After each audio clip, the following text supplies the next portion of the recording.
president and others are giving some of these reforms, as we just heard, probably too little too late, but they're trying to do things. But on the other hand, you have this dynamic which takes place weekly of demonstrations, violence, funerals, demonstrations, violence, funerals, and that's the one that the regime simply can't stop, almost no matter what it says, partly because people don't trust what it says anymore, but also because they see what happens every week, and that's what people are paying attention to. You're saying the movement has taken on a life of its own, right, and very difficult now to stop. Who are, Amar Abdul-Hamid, who are these protesters? How well organized are they? We are a country where 62% are below the age of 30. Most of the protesters come from that age group. They are really people in the late teens and early 20s. They have no memories of the repression of the 80s, which a lot of people, even my generation, they still remember it and are afraid of.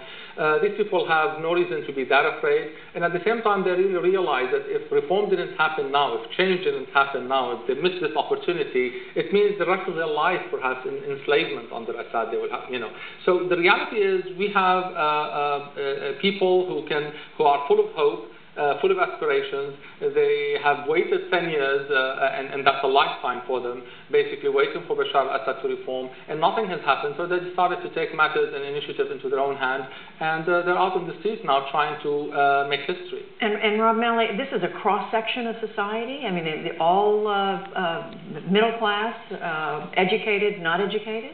It's the sense we get. I mean, and partly, if you look at the geographic spread and the mapping of the country over the last 10 years, the sources of grievance are basically national. Even though people are expressing it in different ways in different places, there's virtually not a place in the country where some group has not some reason to be upset at the regime, which again is why it's so hard for them to contain it, because it's now emerging virtually across the country and across ethnic and sectarian groups as well, which is significant. So no one group is dominating over another in terms of... No, I mean, the numbers, if you want to look at the numbers, supposedly 70% of the Syrian people are Sunni, but there is really no Sunni identity in Syria. There is a Damascene, Alepan identity, a northeastern Syrian identity, Arab Kurds, Muslim Christians, but there is no Sunni identity. So as such, Syria is a country of minority, it seems to me. All of them sort of had their own different sort of subcultures.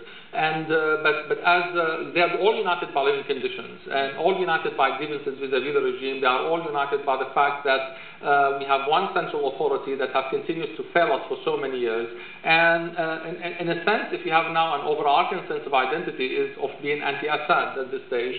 And but at the same time, I think there is a sense of, for the first time you can see it, a sense of being Syrian. That is reflected among all these different subgroups. An identity, a Syrian identity. A Syrian identity that's truly emerging.